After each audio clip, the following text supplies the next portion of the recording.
খাই লওঁ আমাৰ শেষৰটো হোষ্টেলৰ খানা তো গাইজ ইয়াত দেখিছে তো খাই বৈ লওঁ তো ডিব্ৰুগড়ত বহুত বেছি পানী হৈ আছে গুৱাহাটী লাগিছে ডিব্ৰুগড়টো আজি হৈছে 30 জুন তো ৰাতিপুৱা শুই উঠিলোঁ আৰু আজি যিহেতু ছানডে আৰু ছানডে আমাৰ পুৰি থাকে যিহেতু সেইবাবে সোনকালে অকণমান উঠিলোঁ ৰাতি যদিও হোৱা দেৰি হৈছিল তো ইফালে উঠিয়ে লগে লগে ব্ৰেকফাষ্ট আনিব গ'লোঁ তো আজি আমাৰ ব্ৰেকফাষ্ট দেখাই আছোঁ তো এয়া হৈছে আমাৰ চব্জি उसके बाद আমাৰ পুৰি তো নীনা আৰু মোৰ কাৰণে দুইজনীৰ কাৰণে আনি ৰাখিছে ইয়াক খোৱা বোৱা কৰোঁ আৰু নীনা অহাৰ পিছত তো ব্ৰেকফাষ্টটো কৰিলোঁ তাৰপিছত দিনটো কেনেদৰে ষ্টাৰ্ট হয় আজিৰ দিনটো কি কৰোঁ আপোনালোকক সকলোবোৰ দেখাই আছোঁ তো এতিয়াৰ পৰা আমাৰ ষ্টাৰ্ট হৈছে দিনটো তো গাইজ তেনেহ'লে ব্লগটো চাই দিওঁ সকলোকে গাইজ আজি বতৰ বহুত বেছি বেয়া কৰি আছে তো এইকেইদিন যদি অকণমান ৰ'দ দিলে হয় তেতিয়া ঠিক আছিলে তো ইফালে বৰষুণ দি আছে আপোনালোকক দেখুৱাই আছোঁ তো এয়া দেখিছে আৰু ইফালে আমাৰ শেৱালি গছজোপাৰ ইমান ধুনীয়া ডাল এটা ভাঙি থাকিলে তো ইফালে এয়া পৰিৱেশ ৰাতিপুৱাৰ তো গাইজ তেনেহ'লে ব্ৰেকফাষ্টটো কৰি লওঁ ইফালে আমাৰ নীনা আহিলে গুড মৰ্ণিং তো আমাৰ বাইদেৱে কৰি আছে এতিয়া ব্ৰেকফাষ্ট আৰু আমাৰ কথা এটা হ'ল এতিয়া আমাৰ বাইদেউ যিহেতু ডাইটিং কৰি আছে কি ক'ম নহ'লে নাখাওঁ মই তো গাইজ পুৰি আনিব দিলে তাৰপিছত এতিয়া মানে পুৰি নাখায় আমাৰ বাইদেৱে সেইকাৰণে মই থৈ লওঁ আৰু দুপৰীয়া খাম তেন্তে ৰাতিপুৱা ন তেলীয়া বস্তু কি বুলি কৈছে ৰাতিপুৱা ন তেলীয়া বস্তু তেনেহ'লে ব্ৰেকফাষ্টটো কৰি লওঁ দুইজনী একেলগে আজি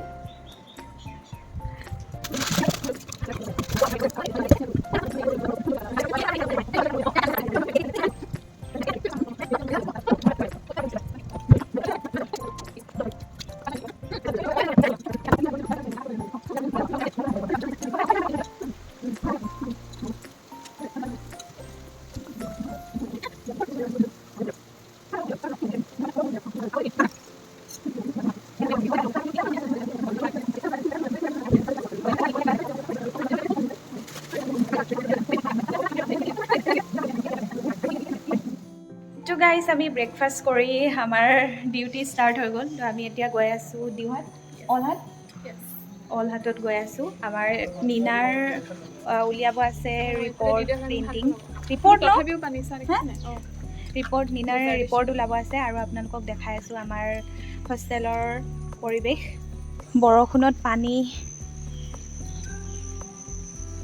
বৰষুণত আমাৰ ইয়াত অৱস্থা বেয়া আৰু এইখিনিত ইটা দি থৈ দিছে তো পাৰি আছে ভৰি উঠাই যাব লাগিব তো ডিব্ৰুগড়ত বহুত বেছি পানী হৈ আছে গুৱাহাটী লাগিছে ডিব্ৰুগড়টো তো দেখিছে গোটেই বানপানী তো গাইজ এতিয়া আমি ওলাই গৈ আছোঁ তেন্তে বলক অলহাট যাওঁ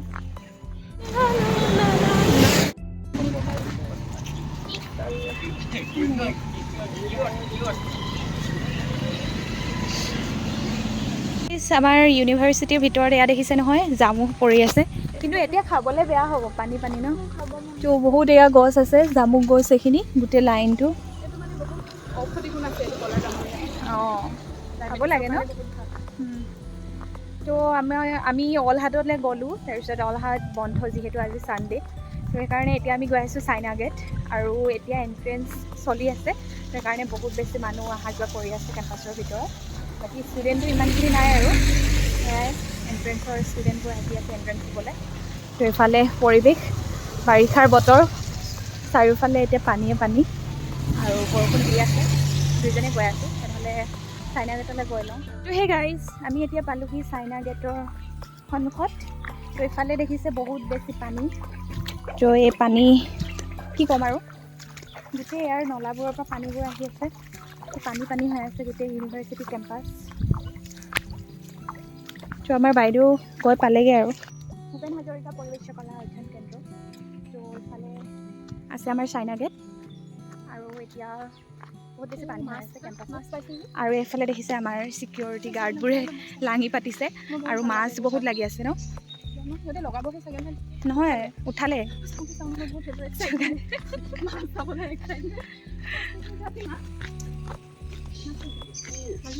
ৱাও ঢেৰ লাগিছে দেখোন উঠিবা খলিহনা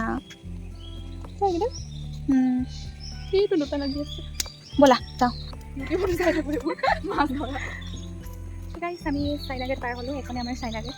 তো তাৰপিছত আমি পালোঁ কি চীন নে কি নিনা এয়া আমাৰ চাইনা আৰু তো ইফালে আমাৰ বাইদেউৰ কম্পিউটাৰ দোকানখন আছে য'ত আমাৰ বাইদেউৱে কাম কৰিব। তো গৈ আছোঁ তালৈকে। এতিয়া টাইম হৈছে 2টা আৰু আমি আহিলোঁ এতিয়া কম্পিউটাৰ দোকানৰ পৰা ৰুম, কাৰণ আমাৰ খাব হৈ গ'ল। তো দুপৰীয়া আহাৰ গ্ৰহণ কৰিবলৈ আহিলোঁ। তো আহিলোঁ মানে মই একেবাৰে আহিলোঁ আৰু নিনা পিছত আনিবগৈ বস্তুখিনি। তো তাইৰ কাম নহ'ল, শেষ নহ'ল। তো এইফালে আমি খানা চানা ৰুমলৈ লৈ আহিলোঁ দুইজনীয়ে। তো বহি মেলি এতিয়া খাওঁ, তাৰপিছত কি কৰোঁ আপোনালোকক দেখুৱাই আছোঁ। আমি খানা নেপালোঁ, এয়া দেখিছে চব্জি শেষ হৈ গ'ল আৰু নিনাৰ এয়া ভাজি অকণমানে আছে। তো ৰাতিপুৱাৰ যি আছে সেইখিনিকে। তো সেই গাইজ সন্ধিয়া এতিয়া 6টামান বাজিছে আৰু মই তাৰ আগতে অকণমান ৰীল বনাবৰ কাৰণে ইয়াত দেখিছে নহয় অকণমান ষ্টাইল কৰি আছিলোঁ। তো এইফালে বতৰটো বহুত বেছি বেয়া কৰি আছে বুলি ক'ব লাগিব, বতাহ চতাহ বলি আছে, হয়তো অকণমান পিছত বৰষুণ আহিব। তো তাৰ আগতে ভাবিছোঁ ডিৱাটলৈ অকণমান গৈ আহোঁ, অলপ বস্তু কিনিবলৈ আছে, অকণমান গিফ্ট লৈ আহোঁ বুলি ভাবিছোঁ। তো এতিয়া ওলাই মেলি যাওঁ, মুখ চুখ ধুই লওঁ, ওলাই মেলি গৈ আছোঁ তেন্তে। সেই গাইজ এতিয়া আমি ওলাই আহিলোঁ ৰুমৰ পৰা, নিনা আগতেই আহি মেলি ৰৈ আছে। তো ছাতি এটা লৈ লৈছোঁ, যিহেতু বতৰ বহুত বেছি বেয়া, বৰষুণ কেতিয়া দিয়ে ঠিকনা নাই।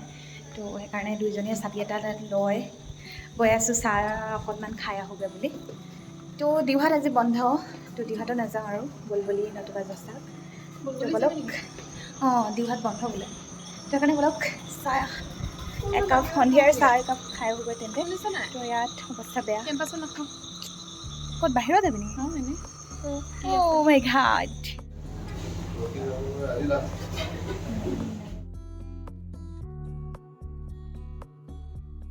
তো সেই গাইজ আমি ডিউহাটৰ পৰা চাহ তাহ খাই মেলি আহিলোঁ আৰু এতিয়া আমাৰ এটেণ্ডেঞ্চ দি থৈ যাওঁ একেবাৰে।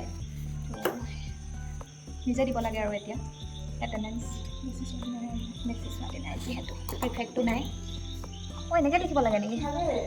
ন এনেকৈ লিখি থৈ গ'লে কি লিখিছোঁ চাৰ আখৰ চাখৰ